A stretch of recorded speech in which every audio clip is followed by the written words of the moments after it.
Hey everyone and welcome to Storytime. My name is Jake and today we are going to be looking at the subreddit r/prorevenge, where people tell us their best stories on when they got revenge on someone or something they didn't like. If you're new around here, please do hit subscribe down below so that you never miss out on another video. But for now, let's sit back, relax and enjoy some pro-revenge stories. Revenge on cheating wife, now ex, as well as the karma that came afterwards. So, I am in the army and I was married. I was approaching my first deployment to Iraq.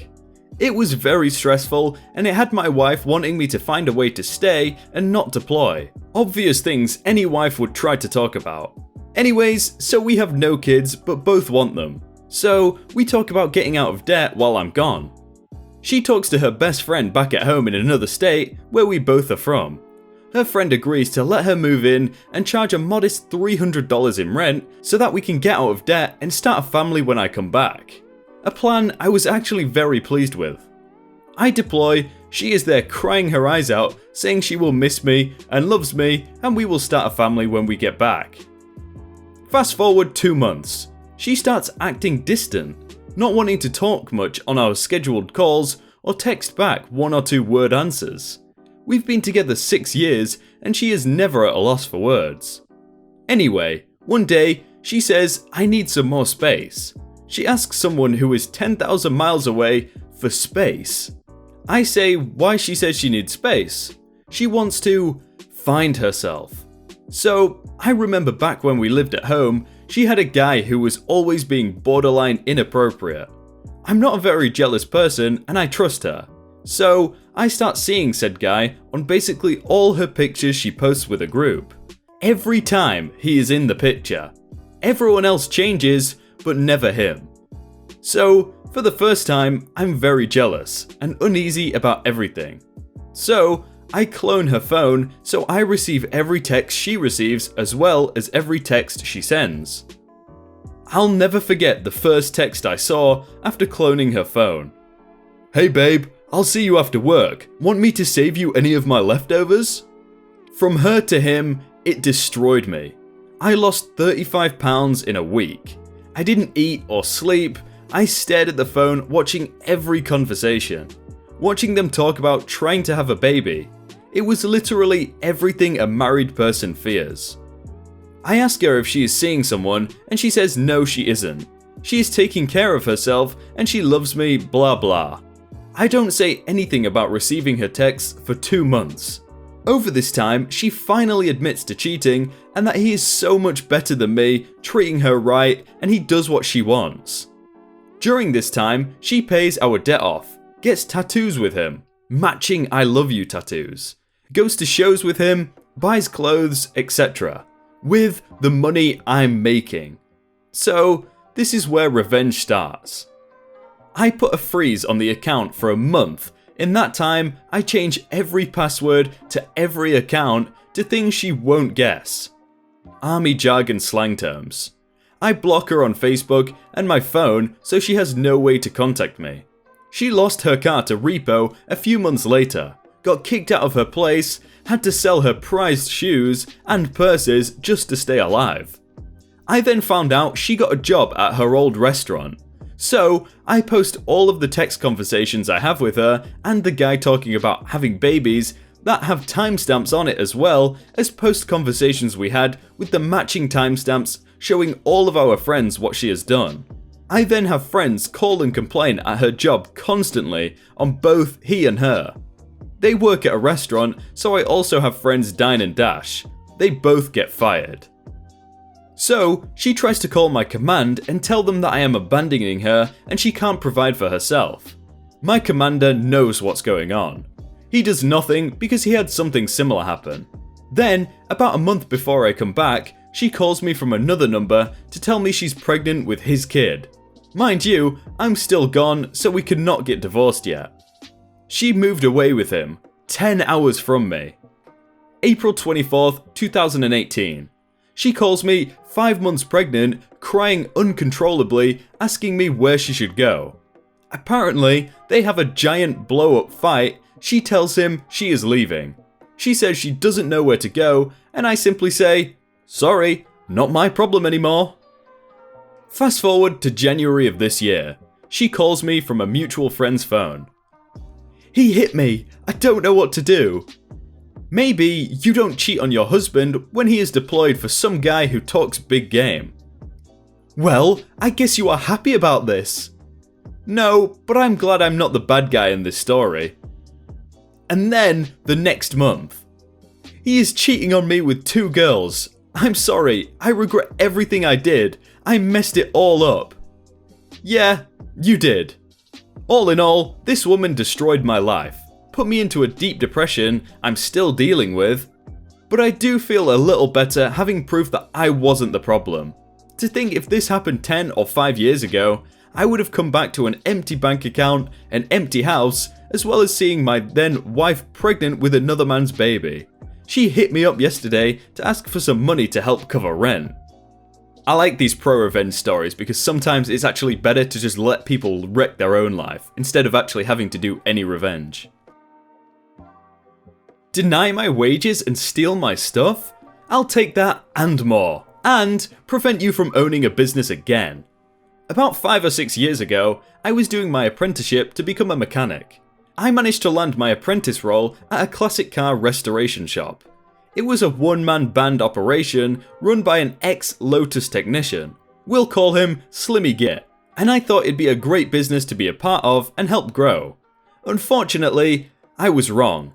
Looking back on it, SG clearly only took me on because the UK government has an arrangement with various trade industries that, if a company takes on an apprentice taking part in an official apprenticeship scheme, which I was, the government gives the company a cash grant. They're also allowed to pay apprentices well below the minimum wage as an additional incentive. During my 11 months at that workshop, I earned only £300 a month. So SG got free cash and also got to use me as dirt cheap labour. But I was willing to put up with it for a couple of years and learn the trade on awesome old cars. It didn't turn out that way. Whilst I was working there, SG asked me to do many questionable things, including removing parts from a customer's car and using them to fix another car of the same model that we had in the shop, and disassembling a large part of another customer's car before ceasing all work on it. I later found out that this was his tactic to put the car in an undrivable state and then effectively hold it hostage so he could extort more money from the car owners for repairs that, ultimately, we would never do. I really wish I had wisened up to what Slimmy Git was doing at the time, and I feel really awful for my part in his fraud. But I was a young, naive apprentice, and I just did what I was told. Then, one Monday in late 2014, I turned up for work in the morning, and SG didn't. After an hour of waiting, I drove home again and fired up my computer, and found an email from Slimmy Git saying he was super sorry, but he was closing the business. That was that. At the time, he was overdue with my wages by 2 months, but promised in the email to pay them into my account before long. That was the last time I ever heard from him. He never replied to any emails or picked up his phone, and of course, I never got my last 2 months' wages, leaving me £600 out of pocket. Not only that, but Slimmy Git stole my socket set, worth about £100. By the time I was able to get the landlord of the workshop to let me in to retrieve it, all the tools were cleared out. I was totally furious, as you can imagine, but luckily, my dad knows what to do in this kind of situation. So, we started putting together a case for a small claims court. We basically assembled as much evidence as we could that I was owed money, with a demand that SG paid me £700, unpaid wages plus the socket set, and send it to the county court. I suppose similar to a district court in the US. The court accepted our case and sent it to Slimmy Git to give him a chance to respond. He responded basically saying that because I had been employed by the company, that he was the sole proprietor of, and not directly by him, he didn't have to pay me, as the company was no longer in existence. We wrote back to the court asserting that this was basically BS, especially as I had an email from SG's personal account promising to pay me. The court agreed, and lacking any further replies from SG, automatically settled in our favour, slapping SG with a county court judgment, a CCJ, ordering him to pay me the £700. If you're not from the UK, a CCJ is a real ball and chain to have on your name. It can make it very difficult or downright impossible to do things like apply for credit cards, buy things on finance, get a loan or mortgage, or start a new business. I'm not sure exactly how you get rid of one, but obviously paying the debt it was awarded for probably helps. What it did do though, was give us the option to have government bailiffs forcibly collect the £700 from Slimmy Git. One problem though, I didn't know where he lived, as he had moved out of his old house a month or so before. Clearly part of his escape plan, and I didn't know his new address. We appealed to the same county court to furnish us with the SG's address, but they wouldn't because of some ridiculous bureaucratic reason. I imagine to do with data protection or something. If I wanted to get my money back, I would have to somehow find out SG's new address. Short of hiring a PI, I had no idea how to do this. So, reluctantly, I decided to let the issue go and chalk it up to experience and hope the CCJ would give SG grief in the future. Fast forward to last year, and a letter drops onto my doormat. It's from a county court, this time in Kent, which is about 300 miles away from where I live.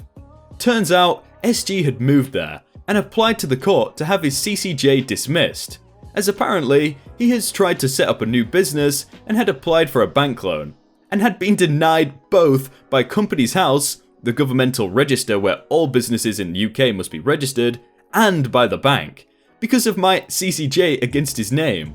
The court had contacted me to ask if I wanted to oppose his motion to dismiss the CCJ. You bet your life I did. My dad and I got a hold of all of our original evidence from 4 years earlier, which, luckily my dad still had on his computer, and trekked all the way to Kent to face this loser in court. Since CCJs and small claim stuff is fairly low level, lawyers are apparently not usually involved in the court proceedings, so SG and I were representing ourselves. The judge asked me first what the original CCJ was about, and I summarised it for him, stating that I was after my £700. The judge then turned to SG and asked him why, after 4 years, he hadn't paid the debt. SG then goes on a whiny little tale, giving the same argument that he gave 4 years ago, that I was employed by his company, not by him, and that the CCJ was unfair and that I was being vindicative. The judge asked for my response, and I simply told him that was SG's original defence, and that if it hadn't stood up in a different court 4 years ago, it shouldn't stand up now. There was a bit more back and forth, but ultimately, the judge agreed with me and gave his ruling. Not only did the judge order SG to pay us not £700, but £1,000 to compensate us for interest and having to come to Kent to go to court, but also slapped the CCJ on him for another 5 years. He actually said to SG, "You are a deceitful man who clearly cannot be trusted with a business or with employees." As soon as we were done, SG just turned and stormed out of the courtroom, and that was the last time I saw him. I waited for a cheque for my £1,000 to arrive, but of course, it did not. Luckily, however, this time we had SG's current address from the court documents, so we contacted the court and arranged for bailiffs to pay him a visit. It took another 2 months for them to do their thing, and I had to pay a £60 fee, but I finally got my grand. So finally, after years of waiting, I get my wages, tool money, and then some. And the satisfaction of knowing SG won't be able to scam any more customers or employees for years. Loser. That's actually so weird because on YouTube I've been recommended this show called like Can't Pay, We'll Take It Away. I don't want to get copyrighted, but it's basically the bailiffs side of the story. So it's just people running into people's houses and taking stuff. It's quite a good show.